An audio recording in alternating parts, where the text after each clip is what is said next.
नमस्कार, आप देख रहे हैं जी उत्तर प्रदेश उत्तराखंड। मैं हूं आपके साथ दीपाली। शुरुआत करते हैं और बात करते हैं गोंडा से। बीजेपी के टिकट पर लगातार तीसरी बार सांसद और मोदी कैबिनेट में पर्यावरण राज्य मंत्री और विदेश राज्य मंत्री का पदभार संभालने वाले कीर्ति वर्धन सिंह हमारे साथ मौजूद हैं। उनसे जानेंगे अगले 125 दिन का रोड मैप। सर, सबसे पहले बहुत बहुत स्वागत है हमारे साथ जुड़ने के लिए। बहुत बहुत धन्यवाद आपको। सर, सबसे पहले तो बधाई, और इतनी बड़ी जिम्मेदारी आपको मिली है, इस पर आपका रिएक्शन। जी, मैं आदरणीय प्रधानमंत्री जी को हृदय से धन्यवाद देता हूं। उन्होंने पुनः एक बार टिकट देके विश्वास जताया मेरे पर, और जो एक बहुत बड़ी जिम्मेदारी दी कि गोंडा से भारतीय जनता पार्टी को जीत दिलाने की जिम्मेदारी। और उसके बाद ये जो हमें पर्यावरण का और एक्सटर्नल अफेयर्स मिनिस्ट्री में जो राज्य मंत्री का दर्जा दिया है, उसके लिए भी मैं आदरणीय प्रधानमंत्री को धन्यवाद देता हूं। उन्होंने केवल मेरा ही नहीं, लेकिन गोंडा के पूरे परिवार का सम्मान बढ़ाया है, हर एक कार्यकर्ता का सम्मान बढ़ा है। और इस जिम्मेदारी को हम लोग मिलकर पूरे निष्ठा से, पूरी मेहनत के साथ, जो आदरणीय प्रधानमंत्री जी का विजन है देश के लिए, जो उनका लक्ष्य है, इसको पूर्ति के लिए हम लोग पूरी मेहनत के साथ काम करेंगे। बिल्कुल सर, आप गोंडा से तीसरी बार जीतने में सफल रहे, लेकिन इस बार जो मार्जिन रहा है वो 50,000 से कम रहा है। इसको आप क्या मानते हैं? क्या एंटी इनकम्बेंसी इसके पीछे का कारण हो सकता है?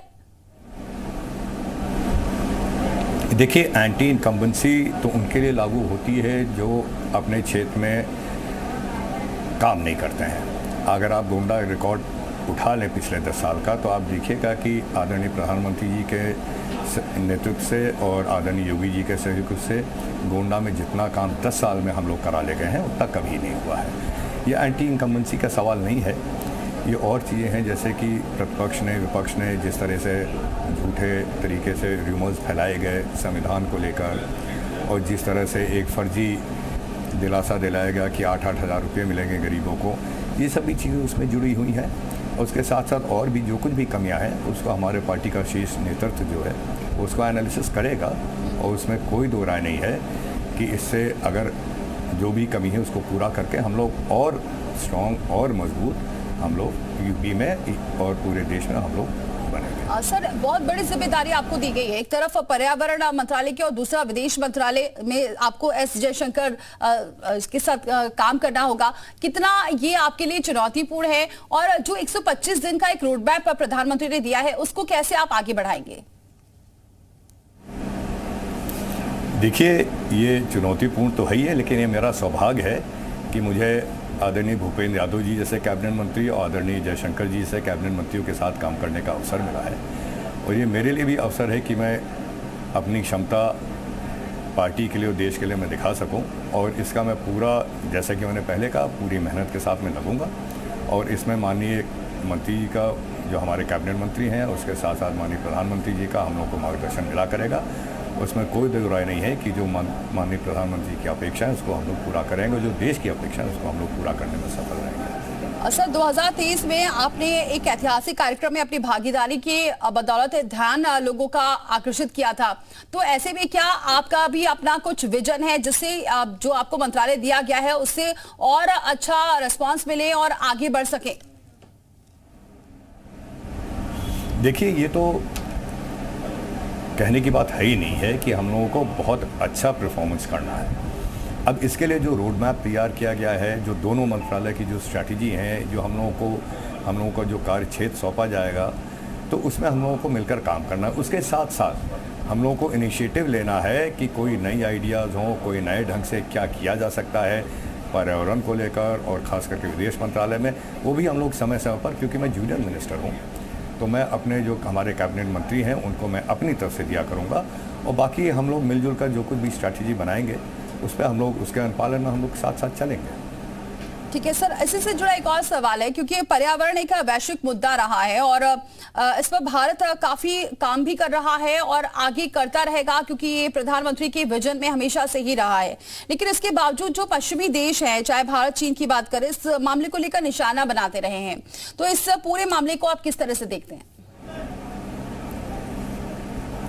देखिए, पर्यावरण एक बहुत ही अहम मुद्दा है, केवल अपने देश के लिए नहीं, लेकिन पूरी दुनिया के लिए। और हम लोगों के देश में खास करके बहुत क्रिटिकल इसलिए हो जाता है क्योंकि हम लोगों का देश कृषि प्रधान देश है और एग्रीकल्चर ही हम लोगों की इकोनॉमी का मेन स्टे है। और पर्यावरण जो बदलता पर्यावरण है, जो क्लाइमेट चेंज की जो हमारे यहाँ जो फ़र्क पड़ रहा है, तो इसका सीधा इफ़ेक्ट, सीधा इसका प्रभाव या दुष्प्रभाव कह लीजिए हमारे खेती सेक्टर पे आता है, हमारे कृषि पर आता है। तो इसलिए हम लोगों को खास करके इस पर मेहनत करनी है कि जो चेंजिंग क्लाइमेट है, जो क्लाइमेट चेंज हो रहा है, उसका कम से कम प्रभाव हमारी जनता पर पड़े, हमारी खेती पर पड़े।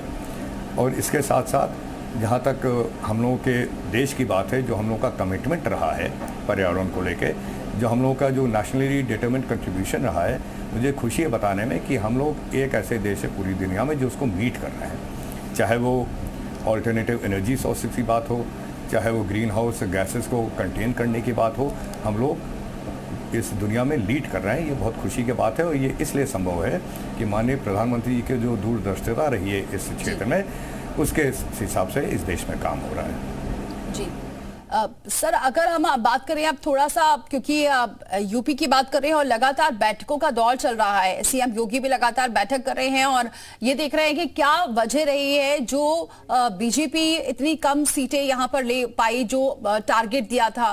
तो ऐसे में आपको, अगर मैं अयोध्या की बात करूं तो अयोध्या का क्या वजह रही है, क्या वजह रही है कि अयोध्या में बीजेपी नहीं जीत पाई आपके हिसाब से?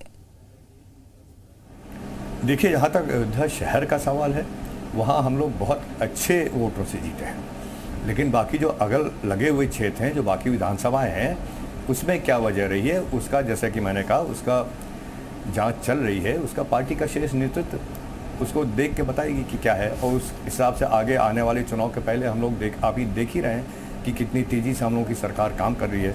माननीय प्रधानमंत्री जी ने शपथ लेने के दूसरे ही दिन जो बड़ी बड़ी जन कल्याणकारी हम लोगों की योजना है, किसान सम्मान निधि की बात है, 3 करोड़ गरीबों को घर देने की बात है, तुरंत ही लागू कर दिया। तो हम लोग अपने लक्ष्य पे, अपने उद्देश्य के साथ चल रहे हैं और तेज़ी के साथ चल रहे हैं। ये सरकार और तेज़ी से काम करेगी, ये माननीय प्रधानमंत्री जी का निर्णय है और वो सामने है।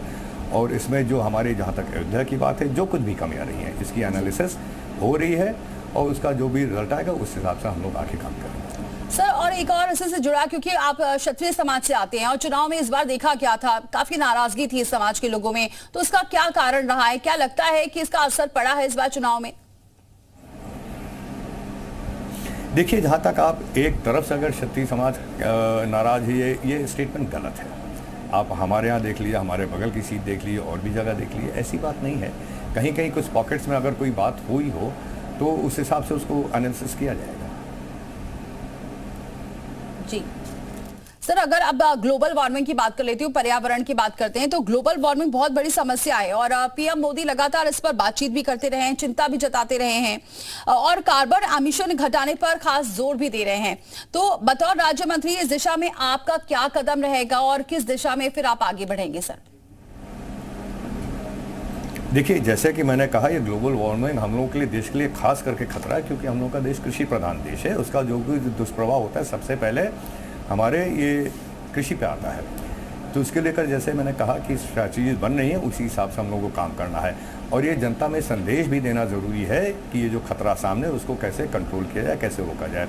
आपने देखा होगा, हम लोगों ने कल एक पेड़ माँ के नाम के योजना के तहत हम लोगों ने एक पेड़ हम लोगों ने अपनी जगह लगाए हैं। केवल पेड़ लगाने की बात नहीं, उसको संरक्षण देने की बात है। ये अपने देश में मैसेज देना है कि हम लोग अपनी अपनी जगह पर, अपने स्तर पर हम लोग अपना जो ग्रीन कवर है, जो पेड़ पौधे हैं, उनका हम लोग संरक्षण करें, जिससे क्लाइमेट चेंज कम से कम फ़र्क हम लोगों के देश पे डाल पाए। इस तरह की तमाम योजना हम लोग लेंगे, तमाम इनिशिएटिव मंत्रालय द्वारा लिए जाएंगे और उसको जनता तक पहुंचाने का काम हम लोग करेंगे, जिससे हमारी जनता इस बात की अवेयर हो, उनकी जानकारी मिले और इस विषय को लेकर हम लोग और तेज़ी से काम करें। जी सर, अगर इस चुनाव की बात करें, 2024 लोकसभा चुनाव में जब लोगों के पास गए थे तो उनका एक पॉजिटिव जो नजरिया था बीजेपी की तरफ से, वो ये भी था कि हमारी जो वैल्यू बढ़ी है, जो धमक है प्रधानमंत्री की वजह से, वो विदेशों में भी रही है।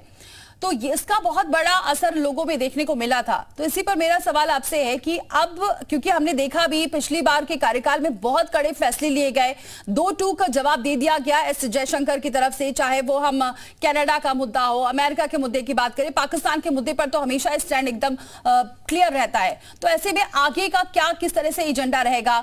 आप उनके साथ आपकी बातचीत हुई होगी, किस तरीके का रोड मैप आगे के लिए तैयार हो रहा है?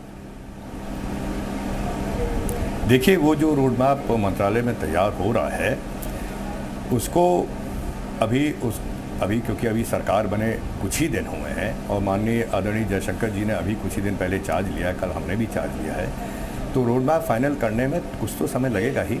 लेकिन आप निश्चिंत रहिए कि जो भी रोड मैप है वो अपने देश का स्तर इस दुनिया में बढ़ाने के लिए है। जो तमाम छोटे छोटे देश आज तक रहे जहाँ तक कोई संपर्क की कमी रही है, उनको देश से संपर्क साधने की बात की जा रही है और हम लोग पूरे दुनिया में हर देश के साथ एक मैत्री का भाव लेकर चल रहे हैं। और इसमें कोई दो राय नहीं है कि ये जो रोड मैप कंप्लीट होते होते और जो हम लोगों का 100 दिन का एजेंडा है उसको लेकर हमारा देश पूरी दुनिया में हम लोगों के देश का स्तर बढ़ेगा, इसमें कोई दो राय नहीं है। ठीक है, बहुत बहुत शुक्रिया सर हमारे साथ जुड़ने के लिए, अपनी बात रखने के लिए और आगे के लिए आपको बधाई, क्योंकि आपको बहुत महत्वपूर्ण जिम्मा दिया गया है। जाहिर सी बात है कि काफ़ी अच्छे से आप आगे बढ़ेंगे और जो 125 दिन का जो आपको रोड मैप दिया गया है उस पर देखना होगा क्या कुछ होता है। बहुत शुक्रिया सर हमारे साथ जुड़ने के लिए। धन्यवाद।